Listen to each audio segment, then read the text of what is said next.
श्री स्वामी समर्थ। जय जय स्वामी समर्थ। स्वामींचं नाव घेऊन मी या व्हिडिओला सुरुवात करते। दरवर्षी माघ शुक्ल पक्षातील एकादशी तिथीला जया एकादशीचे व्रत पाळले जाते। यंदा हे व्रत 20 फेब्रुवारीला ठेवले जाणार आहे। सर्व एकादशीपैकी जया एकादशी ही अत्यंत शुभ मानली जाते।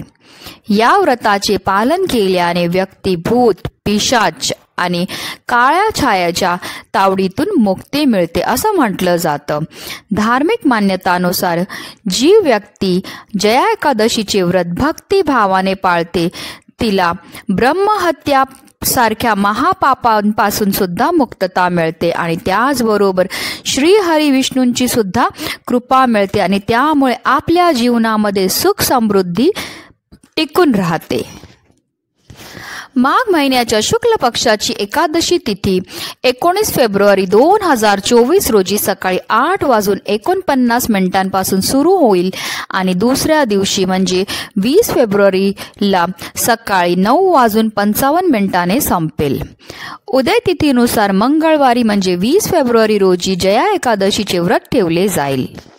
धार्मिक मान्यतानुसार भगवान श्रीकृष्णाने राजा युधिष्ठिराला हे व्रत सांगितले होते। जया एकादशीच्या दिवशी आपल्याला श्री हरी विष्णूंबरोबर माता लक्ष्मीची विधिविधानपूर्वक पूजा करायची, सेवा करायची, आराधना करायची आहे आणि त्याचबरोबर आपल्याला जया एकादशीच्या दिवशी काही विशेष उपाय देखील करायचे ज्यामुळे आपल्या जीवनामध्ये असणाऱ्या सर्व दुःख, सर्व विघ्न, सर्व संकटांपासून आपल्याला मुक्तताही मिळणार आहे। आणि म्हणूनच आपल्याला उद्याच्या दिवशी आंब्यांच्या पानांचा हा अतिशय प्रभावी असा हा उपाय करायचा आहे। हा उपाय केल्यामुळे आपल्या जीवनामध्ये असणारा सर्व अडचणी, सर्व संकट, सर्व दोष तर दूर होणारच आहेत, पण त्यामुळे आपल्या पतीची, आपल्या मुलांची, आपल्या घराची भरभरून अशी प्रगती होणार आहे आणि त्याचबरोबर आपल्या जीवनामध्ये सुख, समृद्धी, ऐश्वर हे कायम टिकून राहणार आहे। अतिशय प्रभावी असा हा उपाय ज्याबद्दल सविस्तर माहिती मी तुम्हाला या व्हिडिओमध्ये देणार आहे, तर व्हिडिओ पूर्ण पहा। आणि जर तुम्ही माझ्या चॅनलवर नवीन असतील तर चॅनलला सबस्क्राईब करा आणि शेजारी बेल आयकॉन सुद्धा प्रेस करा, जेणेकरून तुम्हाला माझ्या नवनवीन व्हिडिओचं नोटिफिकेशन हे मिळत राहील। आंब्यांच्या झाडापासून त्याच्या डहाळ्या, पाने, फळे इत्यादी आपण पूजेत समावेश करतो।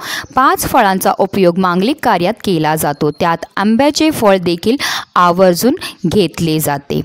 आंब्याच्या लाकडापासून सविधा तयार केल्या जातात आणि त्या वैदिक काळापासून वापरल्या जातात। आंब्याचे लाकूड हवन सामग्रीत वातावरण शुद्धी करण्याकरता वापरलं जातं आणि त्याचमुळे जे आहे सकारात्मक ऊर्जेचा प्रवाही होतो। आंब्याचे झाड मंगळाचा कारक आहे। आंब्याचे झाड हे मेष राशीचेही कारक मानले जाते आणि म्हणूनच आंब्याच्या पानांचा शुभ कार्यात वापर केला जातो आणि आंब्यांच्या पानाशिवाय पूजा देखील अपूर्ण मानली जाते। घराच्या मुख्य प्रवेशद्वारावर आंब्याच्या पानाचं तोरण लावल्यास कोणतीही नकारात्मक ऊर्जा घराच्या आत प्रवेश करू शकत नाही। यज्ञवेदी सजवण्यासाठीही आंब्यांच्या पानाचा वापर केला जातो। यासोबतच मंडप सजवण्यासाठीही आंब्यांच्या पानाचा वापर केला जातो। पूजेच्या वेळेस मंत्रोच्चार करताना आंब्याच्या पानानेच आचमन क्रियाही केली जाते। आंब्याची पानं शुभतेचं प्रतीक मानलं जातं। उद्या आहे जया एकादशी, त्याचबरोबर उद्या आला आहे मंगळवार। मंगळवार हा हनुमानाला समर्पित असतो आणि आंबा हे हनुमानाचे आवडते फळ आहे। कोणतीही पूजा करताना आंबा आणि आंब्याची पानं वापरली की तिथे हनुमानाची विशेष कृपा राहते। त्या ठिकाणी नकारात्मक शक्तीचा प्रभाव पडत नाही, वाईट शक्ती शुभ कार्यात अडथळे आणू शकत नाही, त्यामुळे प्रत्येक कार्यामध्ये सफलताही मिळत असते। आणि म्हणूनच आपल्याला उद्याच्या दिवशी आंब्यांच्या पानांचा अतिशय प्रभावी असा हा उपाय करायचा आहे। तर चला जाणून घेऊया तो उपाय आपल्याला कसा करायचा आहे।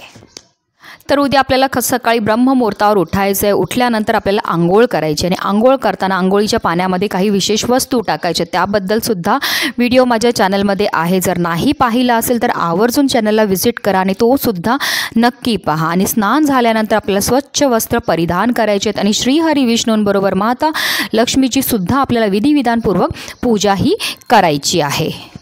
त्याचबरोबर उद्या आपल्याला सकाळी आपलं मुख्य प्रवेशद्वार सुद्धा स्वच्छ करायचं आणि आपलं संपूर्ण घर देखील स्वच्छ करायचं आहे।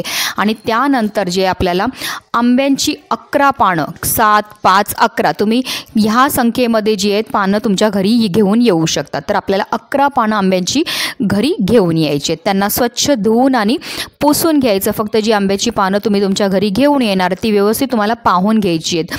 ती अखंड असली पाहिजेत, कुठेही तुटलेली, फाटलेली किंवा किडलेली नसावी.